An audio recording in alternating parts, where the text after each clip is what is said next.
They tried to prove I was insane just to steal my inheritance. When my grandma passed, she left me everything. The house, her savings, even her small antique shop. The rest of my family? They got nothing. And within a week, they tried to have me declared insane. Grandma May wasn't some confused old woman. She was sharper than any of them. While my mother and uncles visited her maybe twice a year, I spent every weekend helping her run the shop, making tea, and listening to stories about how she built her business from nothing. At the will reading, my aunt gasped like she'd seen a ghost when the lawyer said my name. My uncle muttered something about clerical mistakes.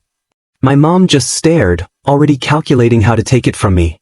3 days later, my cousin, a nurse, called, worried about my mental state. She said, "You've been under a lot of stress, maybe you need help." Next thing I know, I'm sitting in a psychiatrist's office with a man my uncle conveniently recommended. He asked questions like, "Do you often feel people are out to get you?" I laughed. Only when they're sitting across from me in this room. But my family didn't know what Grandma May had planned. 6 months before she died, she told me, "They'll try to call you crazy. That's why I recorded everything." And she did. A 15-minute video, fully lucid, sitting beside her lawyer, explaining exactly why she left it all to me. She listed every loan my relatives never repaid, every time they ignored her calls, and said, "The only person who treated me like family was Emma." At the hearing, their psychiatrist testified that I was delusional. Then my lawyer played the video.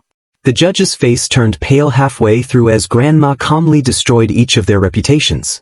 When it ended, he said, "There's nothing wrong with Miss Carter. The only delusion here is her family's greed." As they stormed out, my mother hissed, "You're dead to us." I smiled. But Grandma left me enough life for both of us. Now, her antique shop funds a program for foster youth who age out of care. Every Christmas, I host dinner for my chosen family, 12 people who never once questioned my sanity.